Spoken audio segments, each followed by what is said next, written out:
Hi guys, welcome to my channel TCP the commerce point, जिसमें आपको 11th and 12th की accounts, economics and business studies पढ़ाया जाएगा और साथ ही एसएससी डब्ल्यू के लिए भी अकाउंट्स इकोनॉमिक्स पढ़ाया जाएगा। जैसे कि पिछली क्लास में हमने अकाउंटिंग टर्म्स के बारे में पढ़ा था, अब हम उसको आगे फॉरवर्ड करते हैं। नेक्स्ट आता है हमारा एक्सपेंसेस। एक्सपेंसेस क्या होते हैं? नॉर्मली अगर हम अब नॉर्मल भाषा में बोला जाता है खर्चे। एक्सपेंसेस का मतलब क्या है? खर्चे हैं। मगर वो कौन से खर्चे हैं? जो हमें अपना प्रोडक्शन करने में जो खर्चे हैं उनको हम क्या कहते हैं? एक्सपेंसेस। उसके अलावा भी होते हैं, जो देखो कुछ तो क्या होते हैं, प्रोडक्शन में लगे हुए होते हैं कुछ लोग एडमिनिस्ट्रेशन में लगे होते हैं। उन सब के खर्चों को मिला के क्या कहा जाएगा? एक्सपेंसेस कहा जाएगा। तो कौन कौन से एक्सपेंसेस इंक्लूड हो सकते हैं उसके अंदर? सैलरीज हो सकती हैं, जो एडमिनिस्ट्रेशन में काम कर रहे हैं उनकी सैलरीज। रेंट, जहाँ पे हम अपना बिजनेस चला रहे हैं उसका रेंट हो सकता है। वेजेस, जो लोग डायरेक्ट प्रोडक्शन में काम कर रहे हैं उनकी वेजेस हो सकती है। एक डेप्रिसिएशन होता है, वो भी एक खर्चा होता है। जैसे कि हमारी मशीनरी होती है, मशीनरी की मान लो लाइफ 10 साल है, और मान लो हमने 1 लाख की मशीन खरीदी। अब उसकी लाइफ कितनी है? 10 साल। उसे 1 लाख को 10 से डिवाइड करेंगे तो कितना आएगा? 10,000। यानी हम ये मान के चलेंगे हमारी मशीन हर साल 10,000 उसमें वैल्यू कम होती जाती है, यानी उसका 10,000 हर साल खर्चा है। तो वो भी क्या कहलाएगा? हमारा एक्सपेंस कहलाएगा। ठीक है। अब एक्सपेंस के इसी तरीके से दो पार्ट होते हैं। एक होता है प्रीपेड एक्सपेंस और एक होता है outstanding expense. Prepaid expense, prepaid का मतलब एडवांस में पे कर दिया। ऐसा खर्चा जो हमने एडवांस में पे कर दिया ताकि हमें अगले साल ना देना पड़े। ठीक है ना? मान लो जैसे हम रेंट होता है, कहीं पे किराए पे रहते हैं। आज हमने मान लो, आज कितनी तारीख है? आज क्या है? अगस्त चल रहा है। अब हमने 1 साल का रेंट पे कर दिया। ठीक है, 1 साल का रेंट पे कर दिया, इसका मतलब हम अगले अगस्त तक, जुलाई तक अब हमें रेंट देने की जरूरत नहीं है। ठीक है। अब कैसे पता चलेगा कि प्रीपेड एक्सपेंस कितना है? देखो, नॉर्मली हमारा फाइनेंशियल ईयर कितना होता है? 1 अप्रैल से लेकर 31 मार्च तक। ठीक है। अब हमने कब कहाँ से कहाँ तक का पे कर दिया? हमने पे कर दिया है अगस्त से लेके जुलाई तक का। यानी कि इसमें प्रीपेड एक्सपेंसेस कौन सा कहलाएगा? 31 मार्च तक का तो इस साल का ही खर्चा है, हमारे इस फाइनेंशियल ईयर का ही खर्चा है, सॉरी, 2021। 1 अप्रैल 2020, ये हमारा फाइनेंशियल ईयर होता है। इस फाइनेंशियल ईयर में जो भी खर्चा हुआ वो इस साल के प्रॉफिट एंड लॉस में चला जाएगा। और जो भी इससे एक्स्ट्रा हम पे कर देते हैं, यानी एडवांस पे कर देते हैं, वो क्या कहलाता है? हमारा प्रीपेड एक्सपेंसेस कहलाता है। यानी हमने कितना पे कर दिया? हमने आज हमने 1 अगस्त से लेके 31 जुलाई तक पे कर दिया। ठीक है। मगर हमारा देखो फाइनेंशियली 31 मार्च है, तो मार्च के बाद कितना टाइम बचा? अप्रैल, मई, जून, जुलाई। यानी अप्रैल 21, मई 21, जून 21, जुलाई 2021। यानी इतने पीरियड का हमने जो रेंट है या एक्सपेंस है वो क्या कर दिया है? एडवांस में पे कर दिया है। ठीक है गाइस, तो ये इतने पीरियड का क्या कहलाएगा? प्रीपेड एक्सपेंसेस कहलाएगा। ऐसे ही क्या कहता है? कुछ आउटस्टैंडिंग एक्सपेंसेस हैं। क्या है? आउटस्टैंडिंग एक्सपेंसेस, ऐसे एक्सपेंसेस जो हमें इस साल पे करने थे बट हमने अभी तक इस साल पे नहीं किए हैं, वो क्या कहलाते हैं? आउटस्टैंडिंग एक्सपेंस कहलाते हैं। ठीक है गाइस। अब आगे आता है हम इनकम। इनकम क्या होती है? इनकम तो मैं कहूँ तो सीधी सी सीधी आता है, जहां से मुझे पैसा मिलना है उसमें से खर्चे माइनस कर दूं तो वो क्या आता है? हमारा इनकम आता है। ठीक है। इस इनकम में क्या क्या इंक्लूड होगा? इस इनकम में वो भी इंक्लूड होगा, एक जो हमारा बिजनेस है, जैसे हमने लास्ट क्लास में लेके चले थे, हमारा मोबाइल का बिजनेस है, मोबाइल से जो भी इनकम होगी वो भी इंक्लूड होगी। और इसके अलावा कोई और भी हमें इनकम मिलती है, मान लो कहीं पर हमने पैसा इन्वेस्ट कर दिया अपने बिजनेस का, वहां से भी जो कोई इनकम होती है वो भी क्या होगी इसके अंदर? इस इनकम के अंदर इंक्लूड होगी। ठीक है गाइस, नेक्स्ट पढ़ते हैं हम प्रॉफिट। नेक्स्ट क्या क्या टॉपिक हमारा? प्रॉफिट। प्रॉफिट का मतलब है, देखो, इनकम और प्रॉफिट में अलग अलग चीज है। इनकम में मैंने बोला था कि जो हमारा बिजनेस है उससे भी इनकम मिले और साथ के साथ किसी और तरीके से भी हम पैसा कमाए, वो भी क्या हो जाता है? इनकम का पार्ट हो जाता है। बट प्रॉफिट में ऐसा नहीं होता है। प्रॉफिट में सिर्फ वही इनकम इंक्लूड होती है जो हमें, हमारा जो मेन बिजनेस है उससे हमें कोई इनकम हुई हो। जैसे हमारा बिजनेस क्या था? मोबाइल का। मोबाइल को बेचने से जो हमें बिजनेस इनकम होगी वही प्रॉफिट कहलाएगी। ठीक है। ऐसे ही प्रॉफिट के दो पार्ट होते हैं, एक ग्रोस प्रॉफिट होता है, एक नेट प्रॉफिट होता है। ग्रोस प्रॉफिट में ये वैसे आगे आएगा, प्रॉफिट एंड लॉस अकाउंट में काफी डिटेल में होगा, बट फिर भी थोड़ा सा एक ओवरव्यू दे देता हूँ मैं आपको इसमें। इसमें क्या होता है, जो ग्रोस प्रॉफिट में जो भी हमने सेल करी, मान लो हमने मोबाइल सेल करे, कितने के, 1,000 रुपए के, एक सिंपल एक वो ले लेते हैं कि 1,000 के हमने क्या करे, मोबाइल पे करे, और हमने क्या है, उस मोबाइल को बनाने में कुछ खर्चे भी होते हैं। कौन से खर्चे, जो डायरेक्ट उसको बनाने में खर्चे हैं, ठीक है। कौन से, डायरेक्ट, डायरेक्ट में कौन कौन सा आ सकता है, मशीन में जो तेल लगा, मशीन की जो मशीन के अंदर जो तेल लगा, जो मशीन पे जो बंदा काम कर रहा है उसकी वेजिस, मशीन में जो माल आया यानी रॉ मटेरियल आया फोम मोबाइल बनाने के लिए, वो उन सभी खर्चों को उस 1,000 में से माइनस कर देंगे, तो वो क्या आएगा, हमारा ग्रोस प्रॉफिट आएगा, ठीक है। अब नेट प्रॉफिट, नेट प्रॉफिट का मतलब भाई जो भी, अब देखो जो ग्रोस प्रॉफिट आ गया, अब नेट प्रॉफिट कैसे निकालेंगे, नेट प्रॉफिट का मतलब अदर देन प्रोडक्शन के अलावा जो भी खर्चे हुए हैं, प्रोडक्शन के अलावा क्या होता है भाई, ऑफिस में भी तो बंदे बैठे हैं एडमिनिस्ट्रेशन में, उनकी भी तो सैलरी देनी है, रेंट है, ऑफिस का रेंट है उसका भी देना है, इलेक्ट्रिसिटी बिल उसका भी देना है, वो सब क्या होंगे, जब टोटल रेवेन्यू में से सारे खर्चे माइनस कर दिए जाएंगे तो क्या आ जाएगा हमारा, नेट प्रॉफिट। ग्रोस प्रॉफिट में याद रखना, रेवेन्यू में से, इसमें से कौन से रेवेन्यू में से, जो हमें बिजनेस है जो हमारा, मोबाइल के रेवेन्यू से मोबाइल की प्रोडक्शन की एक्सपेंस को माइनस करने पर क्या आता है, ग्रोस प्रॉफिट आता है, ठीक है। ऐसे ही एक होता है गेन। गेन का मतलब देखो, अब हमने प्रॉफिट तो हमारा जो क्या है, बिजनेस से हमारे को जो इनकम हुई वो प्रॉफिट कहलाएगी, गेन क्या कहलाएगा, जो भी बिजनेस के अलावा हम कोई और काम करते हैं उससे हमें कोई प्रॉफिट मिले तो वो क्या है, गेन है। जैसे कि मान लो हमने मशीन बेच दी, 10,000 की हमारे पास मशीन पड़ी थी, हमने उसे उठा के 20,000 में बेच दिया, क्या हमारा काम मशीन बेचना है, नहीं, हमारा काम क्या है, मोबाइल बनाना, ठीक है। तो जो भी मशीन को बेचने से प्रॉफिट हुआ वो क्या कहलाएगा, गेन कहलाएगा, क्यों, क्योंकि हमारा काम मशीन बनाना, मशीन बेचना नहीं है, ठीक है गाइस। नेक्स्ट क्या है, लॉस। लॉस तो सिंपल सी बात है कि हमारा क्या हुआ है, जो रेवेन्यू है एक्सपेंडिचर से कम है, तो वो क्या कहलाएगा, लॉस कहलाएगा, ठीक है गाइस। ऐसे ही नेक्स्ट आता है हमारा परचेजेस। परचेजेस क्या होते हैं, परचेजेस का मतलब जो हमारा बिजनेस क्या है, मोबाइल बनाने का, उस मोबाइल बनाने के लिए जो भी रॉ मटेरियल हमें चाहिए वो क्या कहलाएगा, परचेजेस कहलाएगा, ठीक है। कई बार तो हम क्या करते हैं, हमारा बिजनेस क्या होता है, हम डायरेक्ट कहीं से एक माल उठाते हैं और दूसरा उठा के उसको बेच देते हैं, ऐसे कैसे, तो वो भी क्या कहलाएगा, एक तरीके से रॉ मटेरियल कहलाएगा। भाई हमने बना बनाया मोबाइल लिया और उठा के अपना प्रॉफिट जोड़ के उसे बेच दिया, तो वो भी क्या एक तरीके से बना बनाया लिया हमने, वो भी हमारा क्या एक तरीके से रॉ मटेरियल ही कहलाएगा, सॉरी परचेजेस कहलाएगा, ठीक है। अब परचेजेस क्या है, दो तरीके की होती है, या तो हम क्या करेंगे, कैश दे के परचेज कर लेंगे, या फिर कभी उधार पे परचेज करेंगे, ठीक है। कैश में परचेज करेंगे तो कैश परचेजेस कहलाएगा, उधार में करेंगे तो क्रेडिट परचेज कहलाएगा, ठीक है गाइस।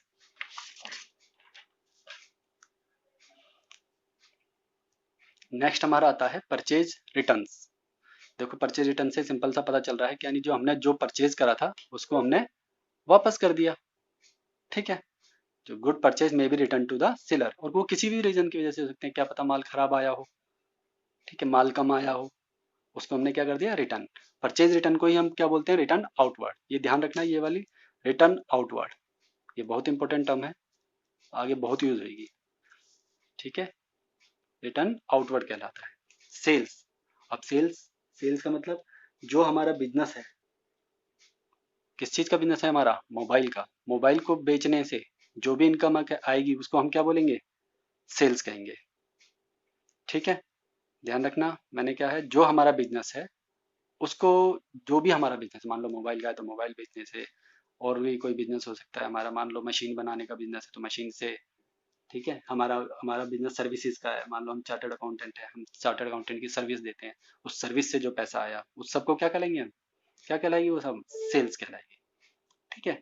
सेल्स के भी दो पार्ट होते हैं, एक होता है कैश सेल और एक होता है क्रेडिट सेल, ठीक है। कैश में अगर हमने बेचा और कैश मिल गया तो कैश सेल, बेचा मगर उधार पे बेचा तो वो क्या कहलाएगा, क्रेडिट सेल कहलाएगा, ठीक है। ऐसे ही सेल्स रिटर्न होता है। क्या होता है? Sales return. अभी हमने सेल्स कर दी, कुछ माल क्या हो गया, वापस आ गया, टूट फूट निकली हमारे माल में। मान लो हमने मोबाइल बनाया था, एक दो मोबाइल टूटे हुए निकले, वो हमारे पास वापस आ गए, तो उसको क्या बोलेंगे? सेल्स रिटर्न बोलेंगे। ठीक है। अच्छा, कल हमने कुछ टर्म पढ़ी थी, क्रेडिटर, डेटर्स। मैं उनके बारे में थोड़ा और क्लियर कर देता हूँ। क्रेडिटर कौन होते हैं? जिनसे जिनको हमने क्या करा है, माल क्या है, उधार पर दिया है। सॉरी सॉरी सॉरी, हाँ, क्रेडिटर, सॉरी, जिनसे हमने माल उधार पर लिया है। ठीक है। क्रेडिट्स, क्रेडिटर्स का मतलब जिनसे हमने रॉ मटेरियल, अब हम क्या लेंगे, क्रेडिटर से क्या लेंगे, या तो रॉ मटेरियल लेंगे मोबाइल बनाने के लिए, जो रॉ मटेरियल लिया वो क्या क्या लिया हमने, उधार पर लिया है, तो वो क्या कहलाएंगे, क्रेडिटर्स। ऐसे ही डेटर्स, डेटर्स मतलब जिनको हमने माल उधार पर बेचा है, जिनको हमने माल उधार पर बेचा है। हमने अपने मोबाइल थे, मोबाइल किस क्या कर दिया, उनके उधार पे बेच दिए, उधार पे बेच दिए, तो वो क्या बन जाएंगे, जिस चीज को हमने उधार पे बेचा वो क्या बन जाएंगे, हमारे डेटर्स बन जाएंगे। ठीक है। एक होता है रेवेन्यू फ्रॉम ऑपरेशन, यानी कि इनकम जो होगी सिर्फ कहाँ से मिलेगी, हमारी ऑपरेशन। ऑपरेशन माने जो हमारा मेन बिजनेस है। रेवेन्यू फ्रॉम ऑपरेशन का मतलब क्या है, जो हमारा बिजनेस है उससे इनकम जो होगी वही क्या कहलाएगी, रेवेन्यू फ्रॉम ऑपरेशन। जैसे हमारा बिजनेस क्या था, मोबाइल बनाने का, तो मोबाइल बनाने से जो भी इनकम होगी वो क्या कहलाएगी, रेवेन्यू फ्रॉम ऑपरेशन कहलाएगी। ठीक है। अब क्या है, गुड्स। गुड्स क्या होते हैं? मान लो हम कई बार क्या करते हैं, जैसे मैंने बताया, बना बनाया मोबाइल उठाया और उसको उठा के बेच दिया, तो वो क्या है, जो जहां से मैंने मंगाया बना बनाया मोबाइल, वो क्या है, गुड्स है। ठीक है। जो हमने परचेज करे हैं किस लिए, सेल करने के लिए। ठीक है। उनको क्या कहलाएंगे, वो क्या कहलाएंगे, गुड्स कहलाएंगे।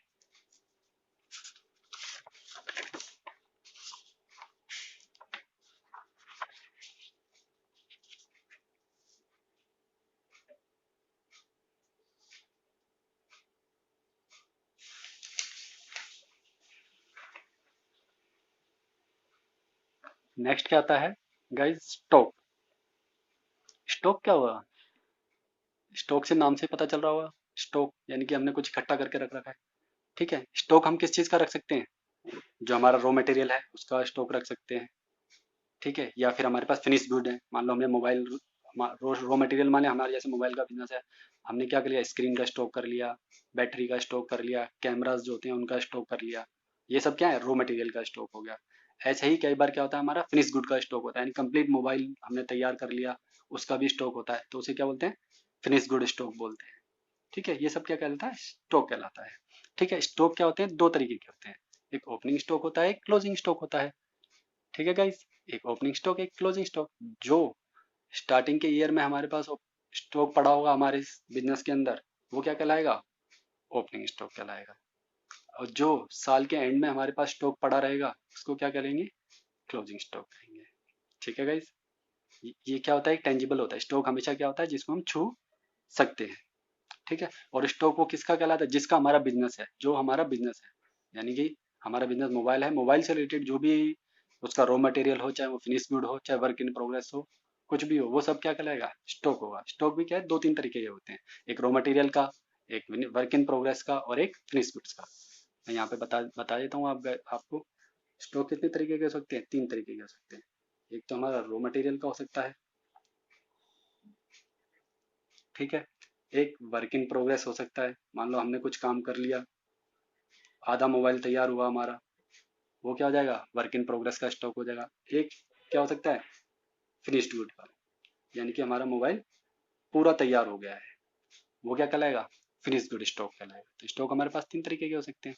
ठीक है। इसके अलावा मान लो हमारा, हमने मोबाइल बनाने के लिए मशीन ला रखी है, क्या मशीन हमारी स्टॉक में कहलाएगी, नहीं। स्टॉक में सिर्फ वही कहलाएगा जो हमारा मेन काम है, जिसका जिसका हम प्रोडक्शन करते हैं। ठीक है। वही स्टॉक कहलाएगा, इसके अलावा और कुछ स्टॉक नहीं कहलाएगा। चाहे हमारे पास मशीन्स हैं, कंप्यूटर्स हैं, ये या फर्नीचर हैं, वो स्टॉक नहीं कहलाएंगे। ठीक है गाइस। अब आता है बिल रिसीवेबल। कल मैंने बिल रिसीवेबल, बिल पेबल्स के बारे में बता भी दिया था, बट थोड़ा सा एक ओवरव्यू और दे देता हूँ। बिल रिसीवेबल का मतलब, अब देखो, रिसीव होना है हमें, क्या है, देखो, रिसीवेबल का मतलब क्या है, रिसीव होना है किसी से, यानी कि हमने किसी को कुछ दिया होगा जब भी तो हमें रिसीव हो रहा है। तो हमने किसी को माल उधार पर दिया, हमने क्या करा, मोबाइल अपने उधार पर दिए, वो क्या कहलाएगा, डेटर्स कहलाएगा। मैंने आपको भी बताया इससे पहले कि जिसको हम माल उधार पर देते हैं हमने अपने मोबाइल उधार पे दिया, वो क्या है, हमारे डेटर्स है। अब उन डेटर से हमने क्या कहा कि भाई ऐसा करो, हमें 2 महीने बाद पैसा दे देना। क्या दे देना, हमें 2 महीने बाद पैसा दे देना। तो वो भी, जो वो 2 महीने बाद जो पैसा देगा उस पर एक साइन करके दे देगा कि हाँ ठीक है, एक पेपर पे, हाँ भाई मैं तुम्हें 2 महीने बाद पेमेंट कर दूंगा। जो पेज है, जो पेपर है, वो क्या कहलाएगा, बिल रिसीवेबल कहलाएगा। ठीक है गाइस। ऐसे ही बिल पेबल होता है। अब बिल पेबल का मतलब हमें पे करना है। अब हम बिजनेस हैं, हम अपने आप को क्या मान के चलेंगे, हम बिजनेस हैं। ठीक है। बिल्स पेबल यानी कि अब हमें बिल को क्या करना है, पे करना है। यानी कि जरूर हमने किसी से कुछ उधार पे लिया होगा, तभी तो हमें उसका पे करना है। तो हमने क्या उधार पे लिया होगा, कुछ सामान उधार पे मंगाया होगा, रॉ मटेरियल उधार पे मंगाया होगा। अब जब रॉ मटेरियल उधार पे मंगाया, तो जिसने हमें बेचा, सेलर ने, अब वो बोलता है कि नहीं भाई मुझे 2 महीने बाद पैसे चाहिए, तुम इस डेट को मुझे पैसे दे देना। तो हम बोलेंगे ठीक है भाई, ले लियो हमसे, हम उस कागज पे साइन कर देंगे। अब साइन कर देंगे तो अब हमारी क्या क्या है, वो बिल पेबल है। अब हम उसको क्या करेंगे, उस बंदे को देंगे, तो हमारे लिए क्या कहलाएगा, वो बिल पेबल कहलाएगा। मगर उस बंदे के लिए क्या कहलाएगा, जो सेलर है, उसके लिए बिल रिसीवेबल कहलाएगा। हमारे लिए क्या कहलाएगा, बिल्स पेबल। बट उसको तो रिसीव हो गया, उसके लिए बिल रिसीवेबल हो गया। ठीक है। यहाँ तक मैं समझा, सबको आ गया होगा समझ में। नेक्स्ट आता है कॉस्ट। कॉस्ट का मतलब, कॉस्ट कौन सी कॉस्ट है, यानी कि जो भी हमें मोबाइल बनाने में खर्चा आया, सिर्फ मोबाइल बनाने से रिलेटेड डायरेक्ट खर्चे, उसको क्या बोलेंगे, कॉस्ट। जैसे कि रॉ मटेरियल हो सकता है, वेजिस हो सकता है, जिस फैक्ट्री में हम मोबाइल बना रहे हैं उसका इलेक्ट्रिसिटी बिल हो सकता है, वो डायरेक्ट कॉस्ट, यानी कि जो प्रोडक्शन को डायरेक्ट बनाने में जो कॉस्ट आ रही है उसको क्या बोलेंगे, कॉस्ट कहेंगे। ठीक है। अब आता है नेक्स्ट, वाउचर। ये वाउचर क्या होते हैं, वाउचर, वाउचर क्या है, voucher is the evidence, evidence of A business transaction. मतलब ये एक तरीके के इनवॉइस होते हैं, कैश में होते हैं। इनवॉइस नहीं होता, जैसे हम फ्लिपकार्ट से कुछ मंगाते हैं या अमेजन से कुछ मंगाते हैं, उस पर एक पर्ची लगी आती है, देखा होगा आपने डब्बे पे। वो क्या होता है, इनवॉइस होता है। क्या होता है, इनवॉइस होता है। उसी के बेस पर हम क्या करते हैं, जर्नल एंट्रीज पास करते हैं। वही एक तरीका होता है जिससे हमें पता चलता है कि बिजनेस ने कोई ट्रांजेक्शन की है या नहीं की है। अगर वो माल मंगाएगा किसी से तो उसको वो पर्ची मिलेगी ना, ये माल बेचेगा किसी को तो भी किसी को पर्ची देगा।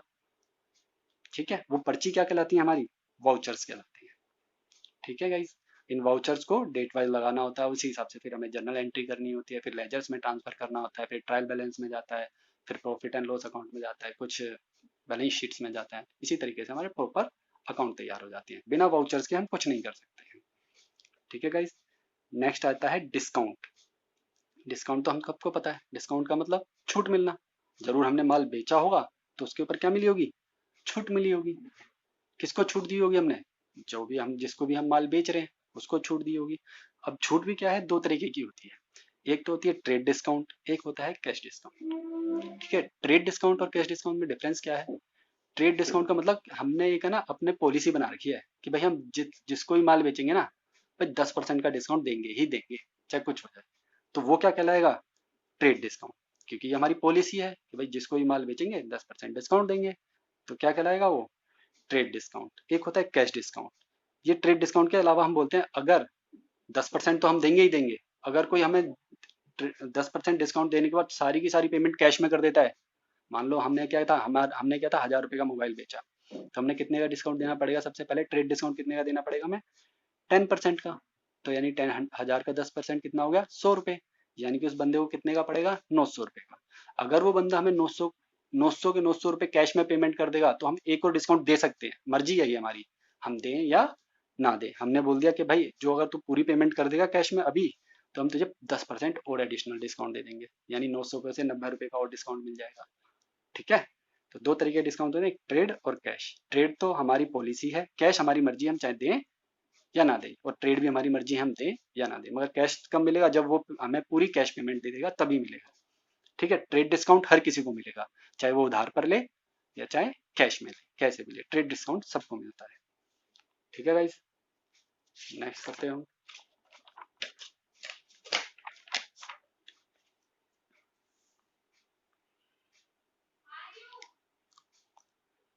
नेक्स्ट आता है बैड डेट्स। बैड डेट्स यानी देखो, बैड डेट्स, बैड से ही पता चल रहा है, यानी कुछ गड़बड़ होगी। यानी कि ऐसा उधार जो अब हमें पता है कि मिलना ही नहीं है। क्या क्या होते हैं ना, हमारे दोस्त होते हैं जिनको हम उधार दे देते हैं, मगर फिर वो भूल जाते हैं, मांगते रहो, वो देते ही नहीं है। तो उनको क्या बोलते हैं हम, बैड डेट्स बोलते हैं। ऐसे ही बिजनेस में भी क्या होता है, कुछ लोग ऐसे होते हैं, कुछ डेटर्स, लोग नहीं, कुछ डेटर्स, यानी जिनको हमने माल उधार पे दिया, वो क्या होते हैं, वो देते ही नहीं है पैसा। जब वो देते ही नहीं है तो पैसा क्या करें भाई। अब पैसा नहीं दे रहे तो क्या वो हम जिंदगी भर दिखाते रहेंगे उनको कि भाई इससे पैसा लेना है, पैसा लेना है, पैसा लेना है, पैसा लेना है। नहीं। बिजनेस में भी, इसमें अकाउंट्स में भी क्या है, कुछ टाइम पीरियड दे रखा है, इतने टाइम तक अगर वो पैसा नहीं देता कोई बंदा, तो वो क्या बन जाते हैं, हमारे बैड डेट्स बन जाते हैं। यानी कि वो हमारे क्या कहलाएंगे, बैड डेट्स। वो डेटर्स क्या हो जाएंगे, हमारे बैड डेट्स हो जाएंगे। यानी कि मान लो हमारे पास 10 बंदे थे जिनसे हमें पैसा लेना था, राम श्याम मोहन घनश्याम, बहुत सारे बंदे हैं, मान लो 10 बंदे हैं। उसमें से राम ने पैसे देने से मना कर दिया, वो दे ही नहीं रहा, हमें 5 साल से टरकाया जा रहा है, तो वो क्या कहलाएगा, राम बैड डेट्स कहलाएगा। क्या कहलाएगा, बैड डेट्स, उससे हमें पैसा नहीं मिलना। ठीक है। अब नेक्स्ट आता है बैलेंस शीट। बैलेंस शीट क्या है, it is a statement of financial position. यानी कि जिस, बैलेंस शीट एक ऐसी, टी बैलेंस अकाउंट होता है, एक ऐसा अकाउंट होता है, एक तरीके से अकाउंट बोलो या बैलेंस शीट बोलो, जिससे हमें क्या है, किसी बिजनेस की फाइनेंशियल स्टेटमेंट पता चल जाए। यानी कि जिससे हमें पता चल जाए उसके पास क्या क्या एसेट्स हैं, क्या क्या उसकी लाइबिलिटी है। मैंने आपको लास्ट क्लास में बताया था, एसेट्स क्या होती है हमारी, कि हमारे पास क्या क्या संपत्तियां हैं, ऐसे लाइबिलिटीज क्या है हमारी, क्या क्या देयता है। ठीक है। तो बिजनेस का बैलेंस शीट से हमें क्या पता चल जाएगा कि इस बिजनेस के पास ये एसेट है, और उसकी बैलेंस शीट से हम लाइबिलिटी साइड देखेंगे तो हमें पता चल जाएगा कि उसकी लाइबिलिटीज में कौन कौन सी लाइबिलिटीज हैं, कितने डेट, कितने क्रेडिटर्स हैं, कितने बिल्स पेबल हैं, कितनी कैपिटल उसको देनी है। ठीक है ना। तो वो हमें उसकी बैलेंस शीट से पता चल जाएगा। एक आता है कॉस्ट ऑफ गुड सोल्ड। ये क्या है, एक टर्म है कॉस्ट ऑफ गुड सोल्ड। ठीक, कॉस्ट ऑफ गुड सोल्ड का मतलब जो भी जो भी कॉस्ट उस माल को बनाने में लगी है, यानी कि मोबाइल को बनाने में जो भी कॉस्ट लगी है वो क्या कहलाता है, कॉस्ट ऑफ गुड सोल्ड। ठीक है। वो सारे खर्चे जो मोबाइल को बनाने में लगे हैं उसको क्या कहलाता है, कॉस्ट ऑफ गुड सोल्ड। ठीक है। एक होता है क्रेडिट और एक होता है डेबिट। मैंने बताया था अकाउंट्स, जो अकाउंट होता है वो टी फॉर्म में होता है। अकाउंट क्या होता है, टी फॉर्म में होता है। ठीक है। उसमें एक साइड डेबिट होती है, एक साइड क्रेडिट होती है। ठीक है। राइट हैंड साइड वाली क्रेडिट साइड होती है और लेफ्ट हैंड साइड वाली डेबिट साइड होती है। मैंने देखो लिख भी रखा है, लेफ्ट हैंड साइड वाली क्या है, डेबिट, राइट हैंड साइड वाली क्या है, क्रेडिट है। यानी दो साइड होती है, एक डेबिट साइड और एक क्रेडिट साइड। ठीक है। जब भी कोई अकाउंट अगर क्रेडिट होगा, अगर कोई अकाउंट क्रेडिट होगा तो उस अकाउंट की क्रेडिट साइड में एंट्री हो जाएगी। अगर कोई अकाउंट डेबिट होगा तो उसके डेबिट साइड में एंट्री हो जाएगी। भाई मतलब एक एग्जांपल ले लेते हैं जर्नल एंट्री का। ठीक है। कि भाई हमने मोहन को माल उधार पर बेचा। क्या करा हमने, मोहन को उधार, मोहन को माल उधार पर बेचा। ठीक है। तो उसकी एंट्री क्या होगी, एक जनरल एंट्री वो बाद में सीखेंगे, Mohan account debit to sales. क्या होगा, Mohan account debit to sales. तो देखो मोहन अकाउंट क्या हो रहा है, डेबिट हो रहा है। तो यानी कि मोहन का जो अकाउंट बनेगा उसकी डेबिट साइड में एंट्री चली जाएगी, किस नाम से, टू सेल्स से। ऐसे ही यहाँ पे सेल्स अकाउंट क्या हुआ है, क्रेडिट हुआ है, तो सेल्स अकाउंट के क्रेडिट साइड में बाय मोहन करके एंट्री चली जाएगी। ठीक है। बस इतना सा सिंपल याद कर लो। क्रेडिट डेबिट का मतलब एक डेबिट साइड होती है, क्रेडिट साइड होती है। राइट हैंड साइड वाली क्रेडिट साइड, लेफ्ट हैंड वाली डेबिट साइड। अगर कोई अकाउंट क्रेडिट हो रहा है तो उसी, मान लो कौन सा सेल अकाउंट क्रेडिट हो रहा है तो सेल्स की क्रेडिट साइड में एंट्री चली जाएगी। अगर मोहन अकाउंट डेबिट हो रहा है तो मोहन के अकाउंट में डेबिट साइड में एंट्री चली जाएगी। ठीक है गाइस।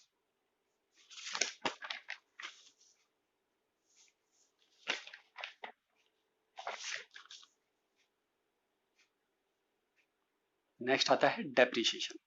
डेप्रिसिएशन अभी मैंने पीछे भी बताया था। डेप्रिसिएशन का मतलब, मान लो हमारे पास मशीन है एक, ठीक है, मशीन मान लो 1 लाख की है। कितने की है, 1 लाख की मशीन है, और उसकी लाइफ कितनी है, 5 साल। उसकी लाइफ कितनी है, 5 साल। तो मैं कह सकता हूँ कि वो हर साल कितना, हर साल कितने की उसकी कॉस्ट कम होती जाएगी, 1 लाख को 5 से डिवाइड कर दो, यानी कि 20,000। यानी हर साल उसकी 20,000 कीमत कम होती जाएगी। जो ये 20,000 है वही क्या कहलाता है, डेप्रिसिएशन कहलाता है। ठीक है। और भी डेप्रिसिएशन और भी तरीके से हो सकता है। मशीन की कीमत और भी चीज़ों की वजह से कम हो सकती है। ये तो हमने अंदाजा लगा लिया कि भाई 20,000 हमारी क्या है, मशीन की कीमत हर साल कम होती जाएगी। और भी तरीका है, मान लो हमने कोई मशीन ली मगर उसके साथ साथ कोई दूसरी नई मशीन आ गई, वो हमारी मशीन पुरानी होगी, वो भी क्या करेगा, रिफ्लक्स ऑफ टाइम की वजह से हमारी मशीन खराब हो गई, यानी कि समय के साथ वो पुरानी होगी, तो वो भी क्या कहलाएगा, डेप्रिसिएशन कहलाएगा। ऑब्सोलेंस यानी कि हमारी मशीन ही पुरानी है, बिल्कुल घटिया है, तो वो क्या है, डेप्रिसिएशन कहलाएगा। मशीन जो थी हमारी, मान लो चलते चलते खराब हो गई, वो भी क्या हो जाएगा, डेप्रिसिएशन में काउंट होएगा। ठीक है गाइस, ये है डेप्रिसिएशन। आगे आता है इंसॉल्वेंट। इंसॉल्वेंट का मतलब कि जिसके पास कोई पैसा ही नहीं है। ठीक है, इंसॉल्वेंट का मतलब जिसके पास पैसा नहीं है। मान लो कोई हमारा एक डेटर था, राम ही मान लो, उसके हमने बोला भाई पैसा दे दे। एक तो बोल रहा था कि मैं दूंगा दूंगा दूंगा भाई, दे दूंगा दे दूंगा दे दूंगा दे दूंगा।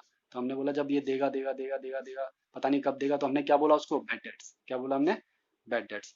मगर राम ने एक बार तो बोल दिया भाई मैं तो देता ही नहीं, मेरे पास तो कुछ बचा ही नहीं है। क्या बोलेगा कि मेरे पास तो कुछ है ही नहीं भाई, मेरे पास कुछ भी नहीं है। तो उस केस में वो राम क्या कहलाएगा, इंसॉल्वेंट कहलाएगा। राम क्या कहलाएगा, इंसॉल्वेंट, यानी उसके पास कुछ नहीं बचा है देने के लिए, तो इसलिए राम क्या हो गया, इंसॉल्वेंट हो गया। अब आता है प्रोपराइटर। प्रोपराइटर कौन होता है, प्रोपराइटर वो होता है जो बिजनेस के अंदर पैसा लगाता है। ठीक है, पैसा वो कैसे कर सकता है, पैसा भी लगा सकता है, कोई सामान भी लगा सकता है, दोनों चीजें कर सकता है। कुछ गुड्स भी लेके आ सकता है, ठीक है, कुछ मशीन्स भी लेके आ सकता है, पैसा भी लेके आ सकता है, कुछ भी चीज लेके आ सकता है, और वो बिजनेस से, उससे फिर वो बिजनेस स्टार्ट करेगा। तो वो क्या कहलाएगा, प्रोपराइटर। ठीक है, प्रोपराइटर का मेन काम क्या होता है, बिजनेस के अंदर पैसा लगाना। ठीक है, और उससे रिलेटेड जो भी रिस्क होंगे बिजनेस से रिलेटेड, वो सब कौन झेलता है, प्रोपराइटर ही झेलता है। नेक्स्ट आता है बुक वैल्यू। यानी कि बुक वैल्यू है क्या, यानी कि जो हम बैलेंस शीट के अंदर जो भी आइटम्स जिस जिस अमाउंट पर दिखाते हैं उसको क्या बोलते हैं, बुक वैल्यू। यानी कि जिसकी जो ओरिजिनल वैल्यू है वही उसी में ही दिखाएं तो वो क्या कहलाएगा, बुक वैल्यू। मान लो हमारे पास मशीन है 1 लाख की। ठीक है, हमारे पास मशीन कितनी है, 1 लाख की। आज क्या है, 2020 चल रहा है। अब 2020 में भी इसकी वैल्यू क्या थी, 1 लाख है। अब 2021 की अगर हम बैलेंस शीट बनाएं तब भी हम इसकी वैल्यू क्या दिखाएं, 1 लाख दिखाएं। 2022 में भी इसकी वैल्यू क्या दिखाएं, 1 लाख दिखाएं। तो हम क्या कर रहे हैं कि हम उस एसेट को उसकी बुक वैल्यू पर दिखा रहे हैं, जो उसकी मेन वैल्यू थी उसी पे बार बार दिखाए जा रहे हैं, तो उसको क्या बोलते हैं, बुक वैल्यू। ठीक है, एक होता है books of account. Books of accounts का मतलब यानी कि बहुत सारे अकाउंट्स बनाने वाली बुक। यानी हमने बहुत सारे अकाउंट्स को इकट्ठा कर दो क्या कहलाएंगे, बुक्स ऑफ अकाउंट कहलाएंगे। यानी कि जैसे हमने मोहन अकाउंट बनाया, बैंक अकाउंट बनाया, कैश अकाउंट बनाया, इन सबको क्या कहते हैं, बुक्स ऑफ अकाउंट कहते हैं। जो डिफरेंट डिफरेंट अकाउंट्स जो हम बनाते हैं उन सबको क्या कहते हैं, बुक्स ऑफ अकाउंट।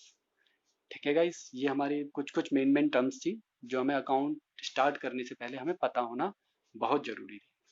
तो लगभग लगभग मैंने कोशिश करा है कि जो भी टर्म्स हैं उन सबको इंक्लूड कर लिया जाए। इसके बाद गाइज हम इसी चैप्टर से रिलेटेड कुछ एमसीक्यूज करेंगे। ठीक है, क्योंकि एसएससी में इस टर्म से रिलेटेड बहुत सारे क्वेश्चंस आ जाते हैं। एक तो आपका रिवीजन हो जाएगा उन एमसीक्यूज से। ठीक है, और आपको थोड़ा पता भी चल जाएगा कि आपको कितना आता है कितना नहीं आया है। अगर नहीं आया तो आप वीडियोस को दोबारा देख के दोबारा रिवाइज कीजिए। बट मैं कोशिश करूंगा जल्दी से जल्दी वो एमसीक्यूज की सीट लेके आऊँ और आपका उसमें से रिवीजन स्टार्ट करा दूँ।